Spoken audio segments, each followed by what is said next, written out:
Okay, good afternoon, everyone. I'm very pleased to have with us Dr. Nabeel Koshak, CEO of Saudi Venture Capital. Dr. Nabeel, I'm very pleased to have you with us.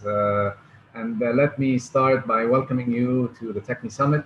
I wanted to have a live discussion with your kind self to discuss more on or shed more light on your efforts about supporting entrepreneurship and supporting investors. So let's start by SVC. We understand that SVC aims to stimulate the development of the ecosystem of the venture capital in Saudi Arabia. It invests in funds and co-invests with other funds, also with angel investors to support entrepreneurs. So can you tell us more about the programs that SVC support? Sure. So first of all, thank you for the opportunity actually to be part of this amazing and evolving actually event. I think, so basically our program is the part of the private sector stimulus program. It was an initiative by Munshaat, the SME authority in Saudi Arabia. Basically, its main mandate is to stimulate venture investors and to back venture investors that backs startups. And globally, regionally, and locally, actually, there are two groups of investors that we were trying to back and help. One is the VCs and the fund managers of these VC funds. And what we do, we have the core program, which is 90% of our program, is the fund of funds program. So basically, we just do the due diligence on the fund manager and the fund thesis and strategy and the key persons of the team who will be running the fund. And then we get the approval from investment committee, and then we go and commit to that fund. And then the fund will invest in startups and SMEs with potential of high growth. On the other hand, we have also the angel co-investment program and institutional co-investment program. So this is a direct co-investment program. We're trying to back angel investors on a deal-by-deal basis. And this is like a matching program. We go up to 1-to-1. And also we have some incentives on the carried interest. We split the carried interest if there's an exit on the deal. And so there are some sweetener for the angel investors also to back these startups at the very early stage. It's a seed, pre-seed stage mainly. And that program actually creates a pipeline for the VCs and the fund managers of interest. So both programs are actually trying to complement each other. The first one is focusing on angel stage, pre-seed, seed, and the rest of these funds actually goes seed and beyond, series A, B, and C. So far, we already committed to 16 funds. These funds are local as well as regional and global funds. We require that there is an equal amount of our commitment to the fund to be invested in Saudi-based companies because we are developmental / return driven. We need to keep that balance. Though we also claim that all the funds we invested in will have an impact not only on Saudi Arabia, because always they have this diversified portfolio, so they have allocation to also invest regionally and globally. And we claim that our program also will have an impact on the region when we are seeing it on some of the funds we invested in and so far. The angel co-investment program actually also stimulated the creation of other angel groups that back the existing ones. And also, so in Saudi Arabia, we used to have only one angel group since like 9 years. The last 2 years, we're seeing now more than 5 angel groups are evolving. The pipeline is enhancing. And we look always at a larger picture of the economic impact of the diversification of our economy and going beyond the post-oil economy in Saudi Arabia. And this is one of the engines that was very clear, stated part of the Vision 2030 in Saudi Arabia. Great, thank you very much, Dr. Nabeel. And actually, in the past period, we have seen indeed the rise of several angel networks that we are in several conversations with, attending their pitch events, and also attending ours in Alex Angels. So it's very interesting to see the rise of ecosystems evolve, but also having the different angel networks trying to syndicate deals together. But looking at it from a point of view that SBC is a governmental fund, and usually unlike private funds or institutional investors, usually they are long term, and long term funds need to have strategies and infrastructures, and of course you have set these necessary infrastructures for startups so that they can thrive. How does the SBC look at that in terms of startups? Yeah, we believe that definitely the venture investment is a long-term investment, and usually the time horizon for each fund we commit to is 10 years, the +1, and that's the norm actually regionally, globally, and locally. And so our program is a long-term program. It's because some of the funds we will commit after 2 to 3 years, but then they will have also another 10 years for their time horizon to materialize.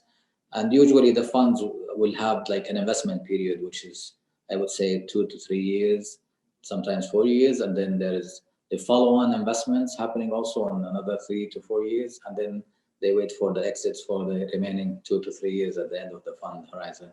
And that's the nature of venture investments. It's a long-term, there's no dividends, definitely the first few years of the investment fund side.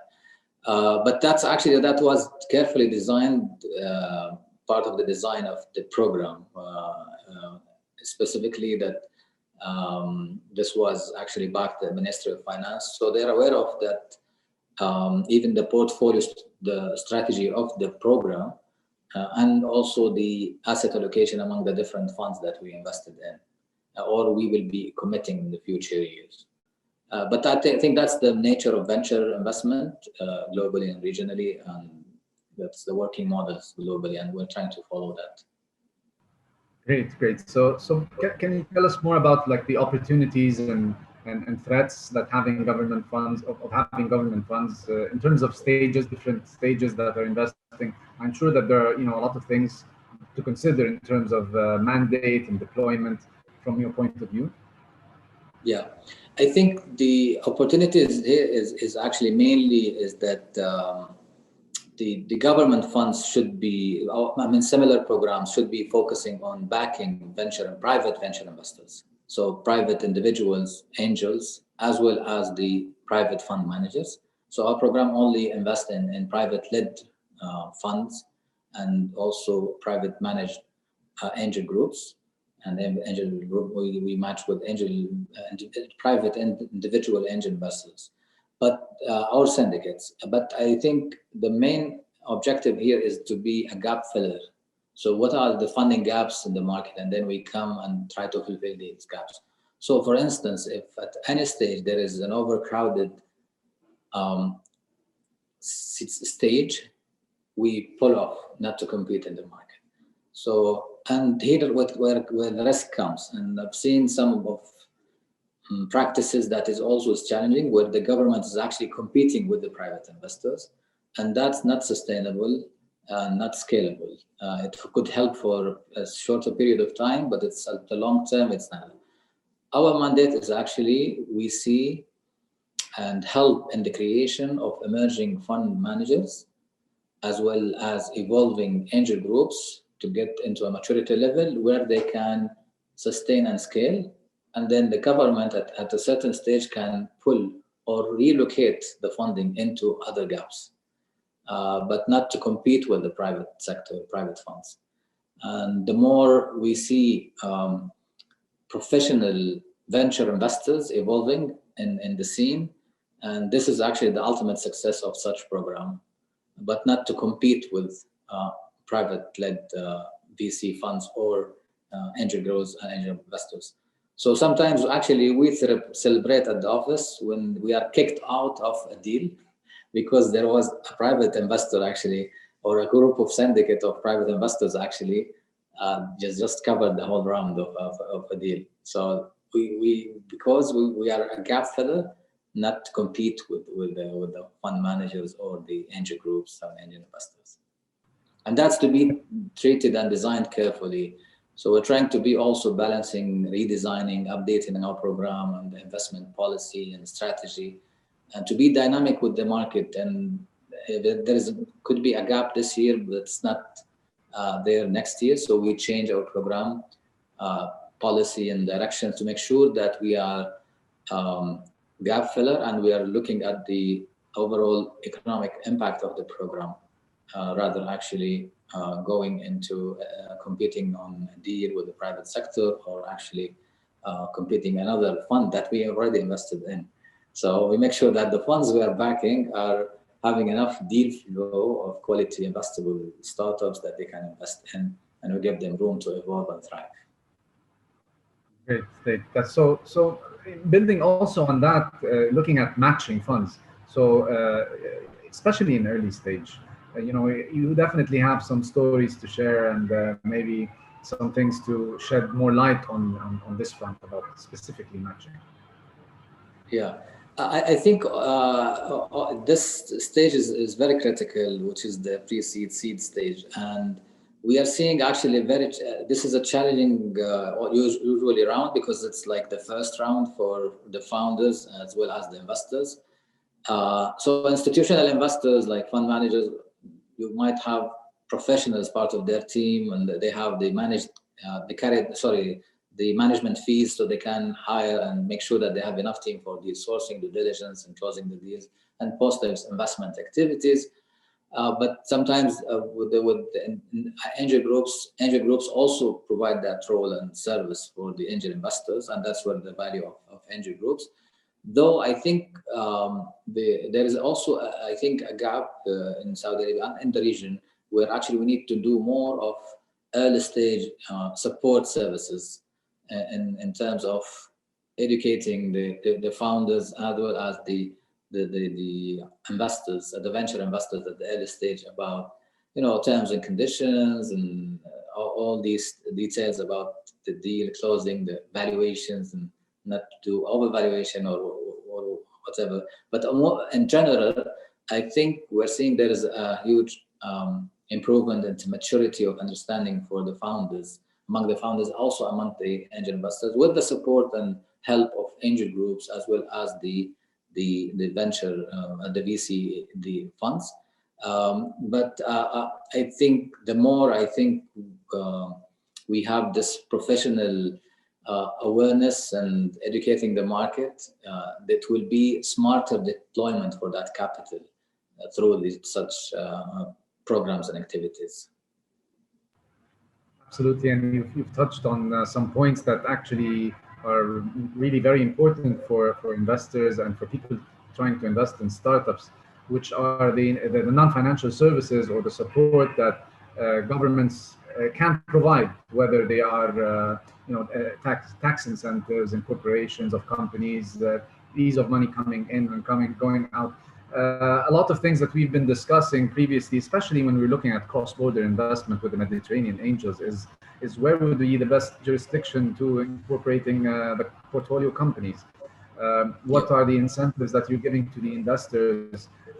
Each government has different incentives or different ways to promote startup finance or startup investing in, so whether it's angel or later stage. But what kind of services that maybe SBC is providing or involved with the government to help provide investors? Yeah, I think with many local authorities and actually government agencies like MISA, SME Authority, and Munshaat and others, we're trying to do actually more of awareness and educational programs for founders and investors.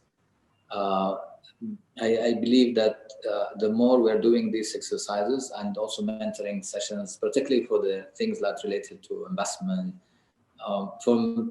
it's a double-sided exercise, where it's actually you need to have the founders actually knowing how to pitch and close a deal to the investor, and you need also the investors knows how to deal with these founders We see it that it's challenging more in the early stage because it's maybe this first round. So, but then it goes well. I know it gets more complicated at the later stage, what's challenging. But I think the more we provide awareness, educational programs, I mean professional educational programs on that will facilitate the closing of these deals and mentoring activities for that. What's interesting, actually, you touched based on something very interesting, which is that the nature of the venture investment is cross countries. So it's I see the beauty and the challenge about this is it's cross countries. So you see that the founders coming from different countries. You see the company is trying to reach different markets at different countries, and then you see also investors joining the scene to invest in them particularly. So I think the more we can see and support and back cross-country activities in terms of venture investment, I think that's going to be healthy for everybody to make sure that we have enough capacity for the startups to do the high growth, the exponential growth, and then the investors will be getting their returns of such growth when there's an exit at these stages. Thank you very much, Dr. Nabeel. I think our time is running up. We very much enjoyed the conversation with you. Thank you for being with us in Techni Summit, and I hope that we can have you soon physically, as soon as everything opens again. Once again, Dr. Nabeel Koshak, CEO of SVC from Saudi Arabia. Thank you. Thank you for being with us. Pleasure. Thank you very much.